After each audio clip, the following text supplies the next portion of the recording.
Good morning everyone. Welcome to St. Wilfred Law College. This lecture is in the subject of IPC and today we are going through module number 6. In this module we will talk about we will also talk about causing miscarriage with consent and without consent also. And one topic which was left in the last module, module number 7, which was going, section 410, stolen property. That will be also covered in this lecture. So in this lecture, section 410, 411 to 14, section 310, 311, 312 and 13. These sections will be covered. Before moving further, I hope that you have your IPC barrack ready before you. जहां मैं बोल रहा हूं वो आप barrack में जरूर पढ़ें. ऐसा नहीं है कि वीडियो चली जा रही है और आपको बाद में समझ में नहीं आए. For better understanding, this will be better to use barrack immediately at the time of watching this video. Well, now we start. First of all, section 410, stolen property. What is stolen property? And provisions for stolen property has been mentioned under section 410. But that is for only definition. If I talk about judicial exam and question comes, provisions for stolen property, option 1, section 410, option 2, 412, option 3, 411, option 4, 410 to 414. Then you will mark option D, that is 410 to 414. Because in that question is range. Provisions for stolen property are from section 410 to 414. But definition, that is under section 410. So I will explain definition of stolen property which is under section 410, but for the punishment you should move by yourself from section 411 to 414. okay, punishment में समझाने लायक कुछ नहीं होता, आप अपने आप पढ़ लेंगे.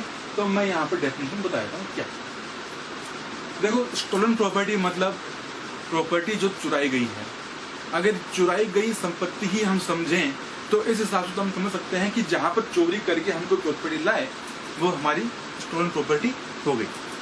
तो इस हिसाब से तो अगर थेफ्ट किया गया है तो ही प्रॉपर्टी स्टोलन कहलाएगी. कोई और एक्ट किया गया है और उस एक्ट से अगर प्रॉपर्टी अपने पास आई है तो फिर स्टोलन प्रॉपर्टी में नहीं आएगी. लेकिन ये गलत बात है, ये गलत डेफिनेशन है, या मैं कहूँ कि ये अधूरी डेफिनेशन है.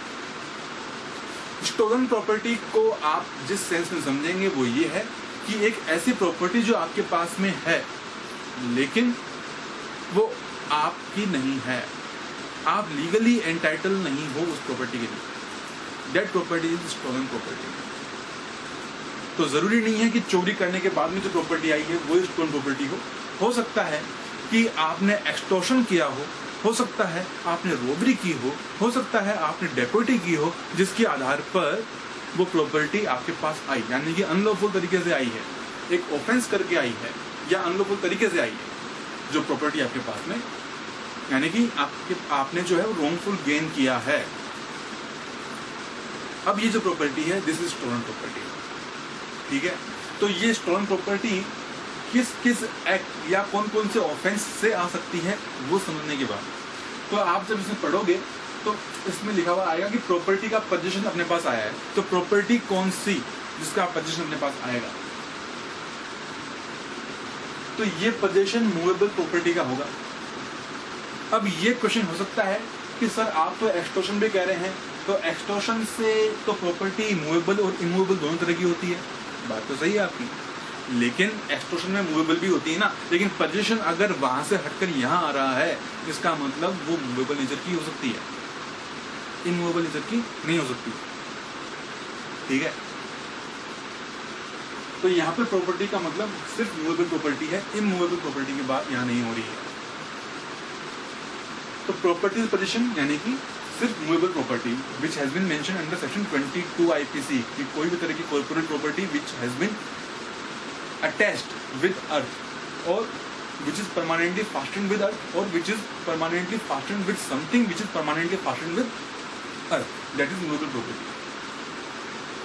तो वो प्रॉपर्टी का पोजीशन अपने पास आया है, लेकिन किस किस तरीके से आया है वो यहाँ पर इम्पोर्टेंट है. उसका ट्रांसफर अपने पास हुआ है बाय थेफ्ट या फिर एक्सटॉर्शन से या फिर रोबरी से. जब हम 410 पढ़ते हैं तो इसके अंदर ये तीन ही तरीके बताए हुए हैं. डेकोइटी से ट्रांसफर होना नहीं बताया गया है, लेकिन जब हम सेक्शन 412 पढ़ते हैं तो उसके अंदर डेकोइटी से ट्रांसफर होकर जो प्रॉपर्टी आई है उसके लिए पनिशमेंट दिया गया है. ठीक है, इसका मतलब हम समझ सकते हैं कि जो स्टोलन प्रॉपर्टी है वो जरूरी नहीं है कि सिर्फ थेफ्ट, एक्सटॉर्शन या रोबरी से ही हो, वो डेकोइटी करके भी आ सकती है. कुल मिलाकर स्टोलन प्रॉपर्टी का जो सेंस है वो हमें ये समझना है कि वो प्रॉपर्टी हमारे पास में अनलॉफुल तरीके से आई है. ठीक है, चाहे वो कैसे भी आए. तो सेक्शन 410 को आप अकेला ना पढ़ें, साथ में 412 पढ़ें, ताकि आपको समझ में आए कि डेकोइटी से भी अगर पोजीशन अपने पास आ रहा है तो that will also cover stolen property. ठीक है, या फिर और क्या तरीका है, आपने 403 का अपराध किया या 405 के अंदर जो डेफिनेशन दी हुई है ब्रीच ऑफ ट्रस्ट की, आप उसके अंदर कवर हो रहे हैं. तो 403 या 405 का अपराध कर रहे हैं. ठीक है, तो ऐसी कंडीशन में तब अगर प्रॉपर्टी आपके पास आई है और आप उसको रख रहे हैं, इसका मतलब आप स्टोलन प्रॉपर्टी रख रहे हैं. आपके पास 403 में प्रॉपर्टी बाय सम कैजुअलिटी आ गई, तो आ गई, आपने उसको जब तक प्रोटेक्ट करने के लिए रखा हुआ है तब तक वो प्रॉपर्टी स्टोलन प्रॉपर्टी नहीं कहलाएगी. लेकिन जैसे ही आपने उसको इस इंटेंशन से रख लिया कि भाई इसको तो मैं इस्तेमाल कर लेता हूँ, और आपने रियल ओनर की पूछताछ करने की जोखिम भी नहीं उठाई, तो इसका मतलब अब वो प्रॉपर्टी ऐसा होते ही स्टोलन प्रॉपर्टी कहलाएगी. ठीक है, अदरवाइज नहीं कहलाएगी.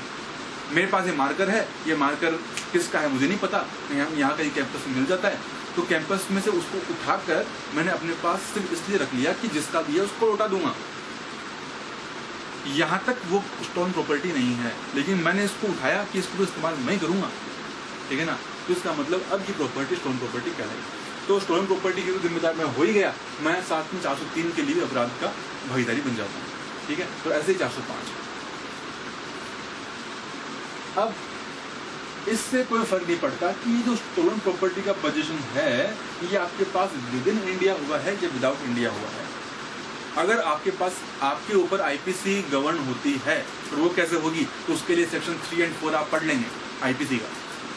ठीक है, तो अगर आईपीसी आपके ऊपर गवर्न होती है, फिर आप चाहे विद इन इंडिया हो या विदाउट इंडिया हो,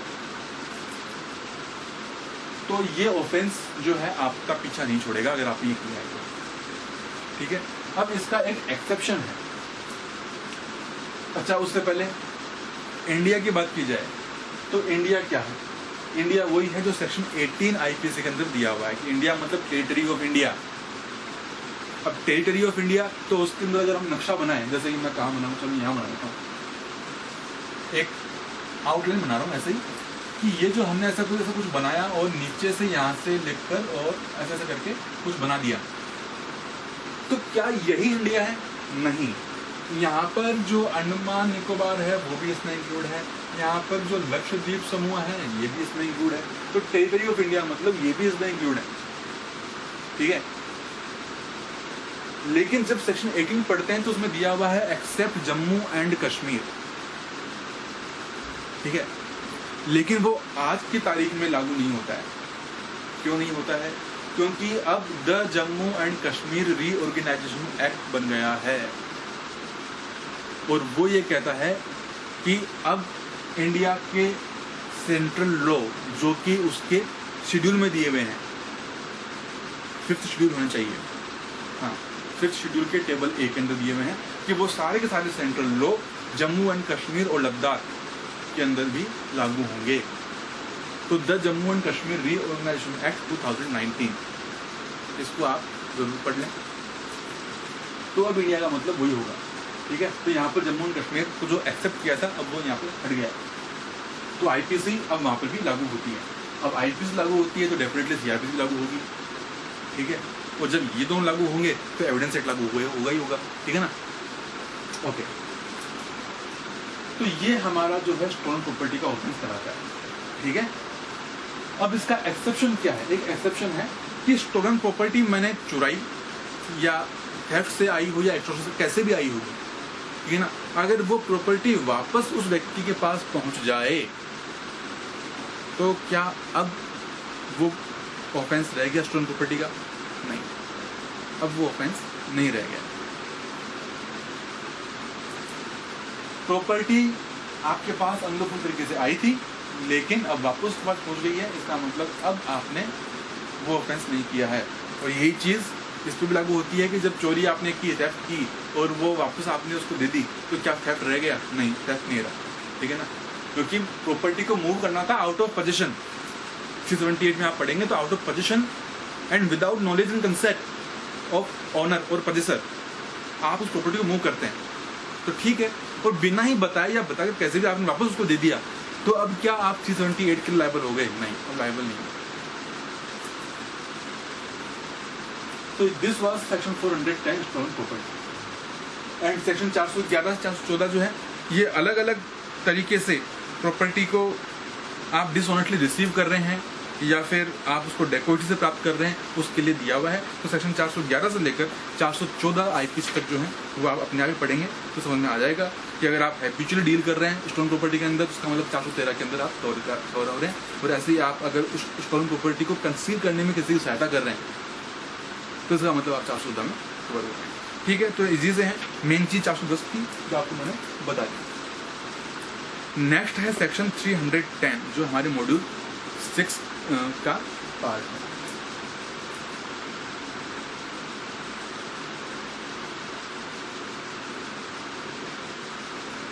खैर 310 और 311 के अंदर दिया हुआ है। 310 में डिफाइन किया हुआ है और 311 में पनिशमेंट। तो पनिशमेंट आप देख लेंगे, 310 में बताया था। बड़ा इजी सा सेक्शन है और ये क्वेश्चन जुडिशियल एग्जाम में आया हुआ है। आज का क्वेश्चन है कि प्रोविजन फॉर ठग इज सेक्शन 310, ठीक है ना, ये ध्यान रखना। आज का क्वेश्चन है ऑलरेडी। बड़ा इजी सा है कि आप हैबिचुअली एसोसिएटेड हैं दूसरे लोगों के साथ में, ठीक है।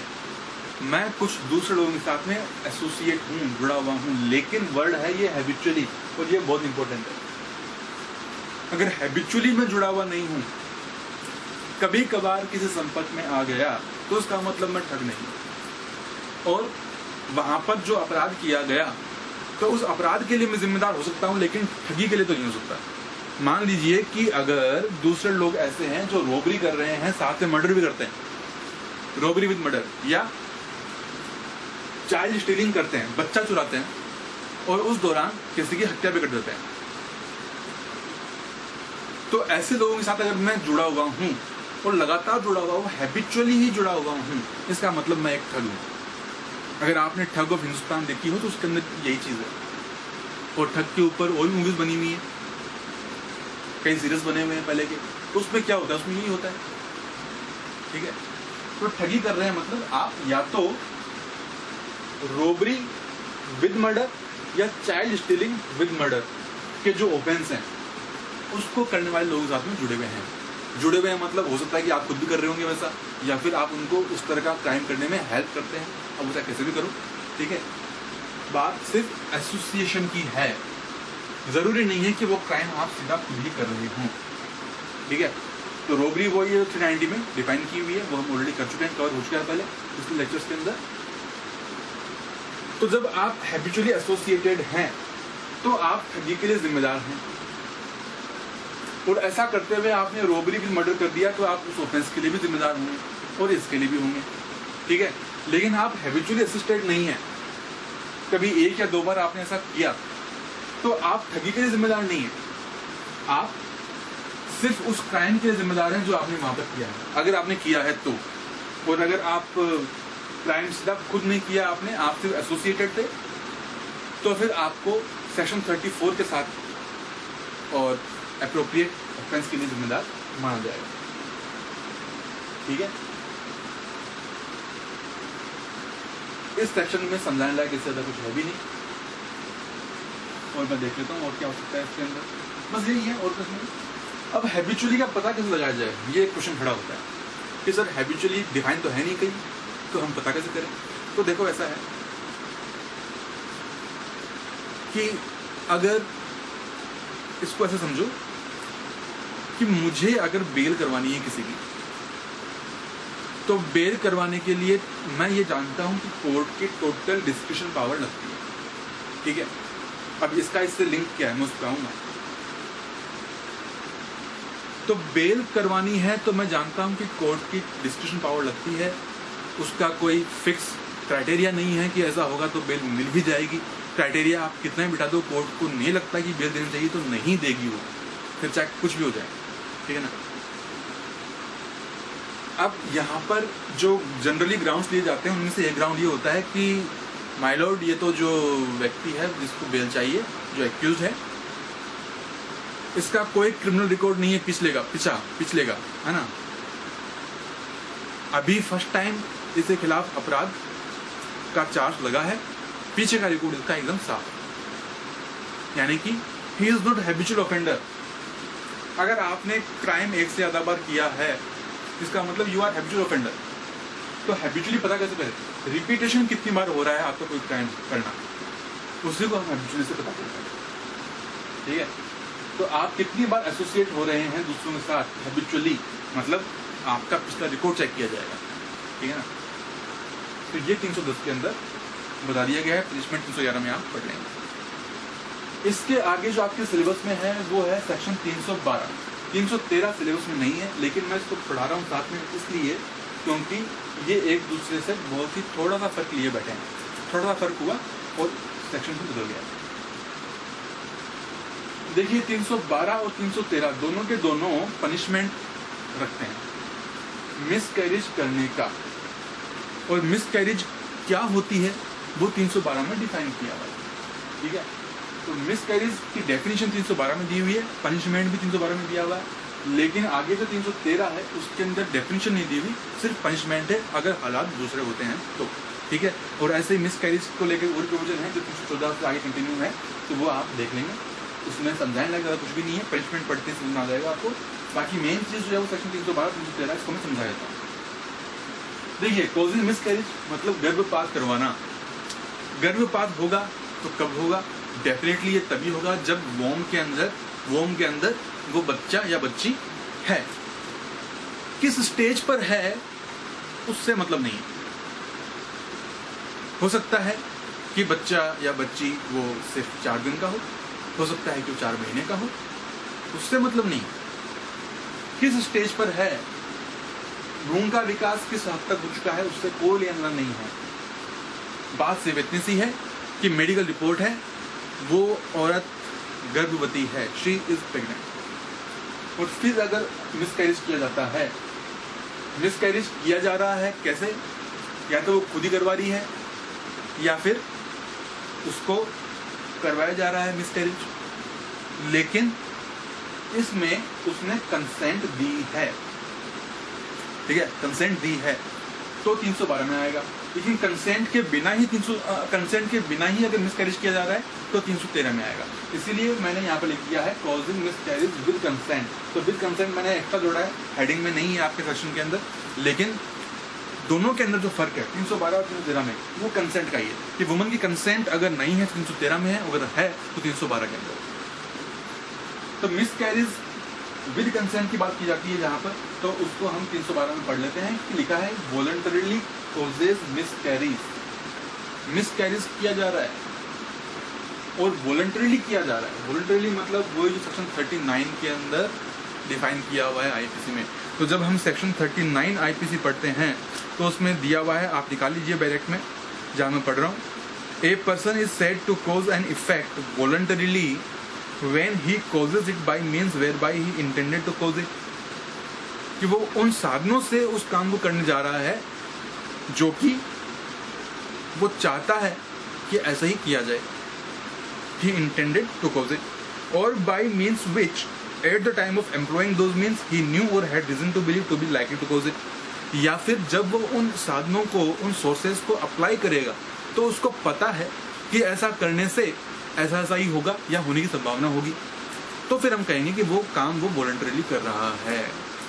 वॉलंटरीली करना और डिसऑनेस्टली करना दोनों में फर्क होता है। डिसऑनेस्टली करना मतलब जानबूझकर आप गलत तरीके से कर रहे हैं, ठीक है ना, लेकिन वॉलंटरीली करने का मतलब जरूरी नहीं है कि वो गलत तरीके से ही होगा। मैं वॉलंटरीली आपको पढ़ा रहा हूँ तो ये कोई गलत तरीके से ना पढ़ा रहा हूँ, लेकिन मैं डिसऑनेस्टली आपको पढ़ा रहा हूँ मतलब मैं आपको गलत तरीके से पढ़ा रहा हूँ। या तो मैं पढ़ाने के लिए यहाँ पर एंटाइटल ही नहीं हूँ, या फिर जो पढ़ा रहा हूँ उसको पढ़ाने के लिए एंटाइटल नहीं हूँ, या फिर जो पढ़ा रहा हूँ वो गलत पढ़ा रहा हूँ। इसका मतलब मैं डिसऑनेस्टली पढ़ा रहा हूँ, लेकिन मैं चाहता हूँ कि मैं आपको पढ़ाऊँ, इसका मतलब मैं वॉलंटरीली पढ़ा रहा हूँ, ठीक है। तो उसको बोलते हैं वॉलंटरीली। तो लिखा है कि वॉलंटरीली जब आप मिसकैरेज करते हैं, इसका वुमन विद चाइल्ड, ये जो वुमन विद चाइल्ड वर्ड है इसको हिंदी में एक शब्द में बोलते हैं हम गर्भवती, ठीक है। तो कोई लेडी अगर गर्भवती है, प्रेग्नेंट है, इसका मतलब वो वुमन विद चाइल्ड है। एक वुमन जो बच्चे के साथ में है, तो बच्चे के साथ में तो हो सकता है कि बच्चा बाहर हो, लेकिन यहाँ पर इस सेक्शन के अंदर मिसकैरेज की बात हो रही है, इसलिए बच्चा वॉम के अंदर है, उसकी बात हो रही है, ठीक है ना। तो जब वॉलंटरीली मिसकैरेज किया जाता है किसी ऐसी वुमन का जो कि प्रेग्नेंट है, तो फिर यहाँ पर माना जाएगा कि वो 312 के अंदर लायबल है, और पनिशमेंट इसकी आ जाएगी इम्प्रिजनमेंट, जो भी किसी भी डिस्क्रिप्शन का हो सकता है, यानी कि सिंपल भी हो सकता है और रिगुलर भी हो सकता है, अप टू 3 years या फिर फाइन, या दो, ठीक है। अप टू 3 years मतलब वो 1 महीने का भी हो सकता है, वो 3 साल का भी हो सकता है, अप टू है, ठीक है ना। लेकिन फाइन कितना लगाया जाएगा ये यहाँ पर नहीं लिखा हुआ। तो सेक्शन 63 आईपीसी जब हम पढ़ते हैं तो उसमें दिया हुआ है कि भाई फाइन अगर कहीं पर एक्सप्रेसली मेंशन नहीं है तो कोर्ट उतना फाइन लगाएगी जो कि बहुत ज़्यादा एक्सेसिव नहीं हो।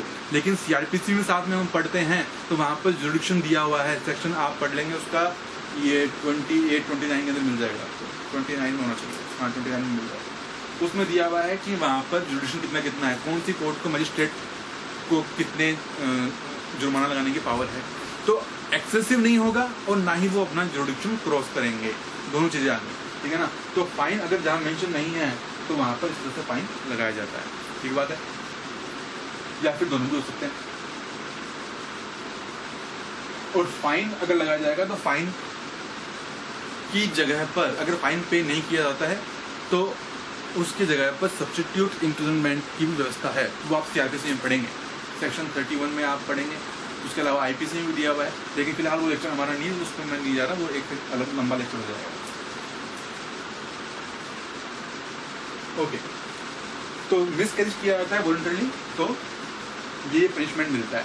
लेकिन इसमें एक एक्सेप्शन है, वो ये है कि अगर गुड फेथ में किया जा रहा है या उस महिला की या बच्चे की जान बचाने के लिए किया जा रहा है, क्योंकि हो सकता है कि महिला को चोट लगी हो और मिसकैरेज और चोट लग गई और अब उसकी डिलीवरी जो लेट होने वाली थी उस प्रेशर से डिलीवरी अभी होने वाली है, ये भी हो सकता है। तो अब ऐसी कंडीशन में चोट भी लगी हुई है महिला को भी बचाना है और बच्चे को भी सुरक्षित रखना है, दोनों कंडीशन आ गई। तो अब ऐसी कंडीशन में हो सकता है कि मिसकैरेज करना पड़ जाए, ठीक है। उसका एक प्रोसीजर होता है, मैं उस प्रोसीजर पे नहीं आ रहा क्योंकि वो हमारा प्रेडिक्शन नहीं है। तो उस प्रोसीजर को अपनाते हुए और फिर बाद में मिसकैरेज की परमिशन मिलती है और मिसकैरेज किया जाता है, ठीक है। तो मिसकैरेज जब इस तरह से किया जाता है तो उसकी मेडिकल रिपोर्ट लिखना पड़ता है कि कारण क्या था कि मिसकैरेज करना पड़ा, ठीक है ना। तो वो गुड फेथ में होना चाहिए या फिर जान बचाने के लिए होना चाहिए, ठीक है। आपने फिल्मों में देखा होगा कि डायलॉग आता है ना वो कि हम माँ और बेटे में से किसी एक को बचा सकते हैं, बताओ किसको बचाएं। तो वो सब चीज़ें यही है, ये ना गुड फेथ में जान बचाने के लिए होता है, तो आप 312 में लायबल नहीं होता। अदरवाइज वॉलंटरीली आप कर रहे हैं तो मिसकैरेज के लिए आप लायबल रहेंगे 312।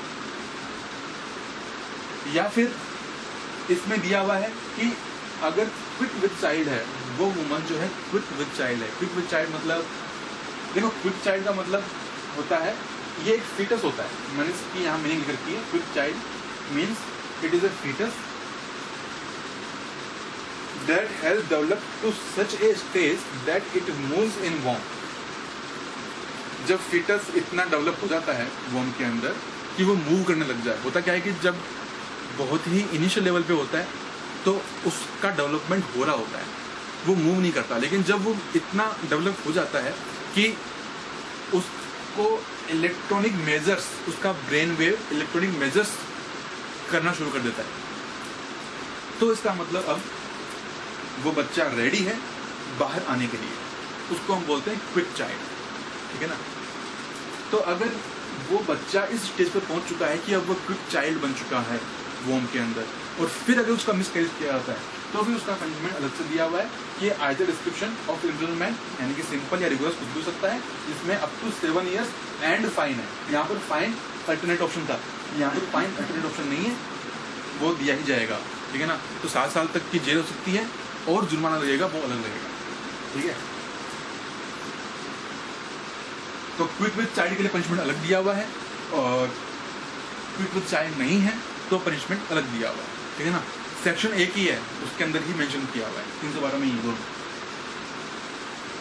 और मैं फिर कहूँगा कि दोनों स्थितियों के अंदर ही, चाहे क्विक विद चाइल्ड हो या नहीं हो, दोनों स्थितियों में अगर गुड फेथ से आप मिसकैरेज करवा रहे हैं या फिर विद परमिशन करवा रहे हैं कोर्ट की, ठीक है ना, क्योंकि एक लेवल होता है, एक टाइम पीरियड होता है, सर्टेन टाइम पीरियड होता है कि उसके बाद में गर्भपात नहीं हो सकता, और अगर होगा तो उससे माँ की या बच्चे की किसी की एक की जान को खतरा बढ़ जाता है, ठीक है ना। जैसे पिछले दिनों हाई कोर्ट ने एक नाबालिग की गर्भपात के लिए मंजूरी दी थी, ठीक है ना, जबकि उसका एक सर्टेन टाइम पीरियड निकल चुका था। इसके अंदर 2 इश्यूज आ रहे हैं। एक तो ये कि जब गर्भपात के लिए मंजूरी लेनी होती है कोर्ट से, तो उस वक्त तो वो टाइम पीरियड निकला नहीं होता है, यानी कि अगर कोर्ट उस वक्त मंजूरी दे तो दे सकती है, लेकिन वो टाइम पीरियड निकल चुका होता है, और उसके बाद में अगर कोर्ट परमिशन देती है तो कोर्ट परमिशन दे नहीं पाएगी। मतलब आज एप्लीकेशन लगाई और सुनवाई में आते आते इतना टाइम निकल चुका है कि अब वो टाइम पीरियड जिसके बाद मंजूरी नहीं दी जा सकती, वो टाइम पीरियड निकल चुका है, तो क्या अब कोर्ट परमिशन देगी या नहीं देगी, ये एक क्वेश्चन खड़ा होता है। तो इसमें 2 पॉइंट्स हैं। एक तो ये है कि वो टाइम पीरियड निकल चुका है तो परमिशन देना पॉसिबल नहीं है। दूसरा जो है, राजस्थान हाईकोर्ट का ये अभी रिसेंट जजमेंट आया है कि गर्भपात अब करवाएं, जो कि टाइम पीरियड निकल चुका है, अब गर्भपात करवाना मंजूर करना ये न्यायोचित नहीं है। लेकिन फिर भी एप्लीकेशन इसने लगा दी थी तभी जब वो टाइम पीरियड नहीं निकला था। तो क्या इसकी गलती है? ये हमारी कमी है, ये जुडिशरी की कमी है कि इतना प्रोसेस, इतना टाइम लग गया, ठीक है ना, इतना लंबा टाइम खिंच गया। तो ये इसकी गलती नहीं है, ये टाइम पे आ गई थी गर्भपात की मंजूरी करवाने, तो ये इससे अननेसेसरी सफ़र ना करें। और ये जनरली होता है किस मामले में? ये होता है रेप के मामले में, जहाँ पर रेप चाहे गैंग रेप हो या कैसे भी हो, उसमें अगर आफ्टर दैट ऑफेंस अगर वो लड़की प्रेग्नेंट हो जाती है तो वो नहीं चाहेगी कि उसका वो बच्चा या बच्ची जो है जिंदा बाहर खड़ा हो, ठीक है ना। कुछ चाहती है, कुछ नहीं भी चाहती है, सबकी अपनी अपनी भावनाएं हैं और उन भावनाओं की मैं कदर करता हूँ। जनरली लड़कियां नहीं चाहती हैं कि सोसाइटी में बदनामी होगी, ठीक है ना। तो अब ऐसी कंडीशन में वो मिसकैरेज करवाना चाहती है, तो मिसकैरेज ऐसे नहीं होगा, मिसकैरेज के लिए आपको कोर्ट से परमिशन लेनी पड़ेगी, ठीक है ना। तो इसीलिए यहाँ पर 312 के अंदर जो एक्सप्लेनेशन दी हुई है उसको आप पढ़ोगे तो उसमें लिखा हुआ मिल जाएगा कि जो महिला अपनी मर्जी से भी मिसकैरेज करवाना चाहती है तो वो भी इस सेक्शन में कवर हो रही है। यानी कि कोई महिला कहे कि मेरी मिसकैरेज कर दो, तो डॉक्टर मिसकैरेज नहीं करेगा, ठीक है ना। अदरवाइज यहाँ पर लायबिलिटी बन जाएगी 312 के अंदर, महिला की भी और डॉक्टर की भी, ठीक है ना। तो 312 के अंदर यही चीज है। 313 में बताया हुआ है कि जब मिसकैरेज किया जाता है, अगर वो कंसेंट के बिना किया जा रहा है, महिला की कंसेंट के बिना किया जा रहा है, तो 313 के अंदर लायबिलिटी बनती है, ठीक है। तो ये बेसिक फर्क है 312 के अंदर। बाकी 314 से ऑनवर्ड जो है वो इजी से हैं और आपके सिलेबस में नहीं है, इसलिए मैं उसको छेड़ भी नहीं रहा हूँ, लेकिन आप अपनी नॉलेज के लिए उसको पढ़ सकते हैं। तो इस लेक्चर के अंदर हम इतना ही करेंगे। बाकी का जो आपके इस मॉड्यूल में है वो टॉपिक हम नेक्स्ट लेक्चर के अंदर कवर करते जाएंगे। और इस मॉड्यूल के अंदर बहुत ही इजी से टॉपिक है, जैसे कि आगे आपके आएगा हर्ट, ग्रीवस हर्ट, तो इंटरेस्टिंग टॉपिक है। और काफ़ी इसमें डिफेंस भी लिया जाता है कि हर्ट नहीं हुआ इससे या ग्रीवस हर्ट नहीं माना जाएगा, वो सब चीज़ें हम अगले लेक्चर्स में कवर करेंगे। तो इस लेक्चर में इतना ही, तब तक के लिए बाय एंड टेक केयर।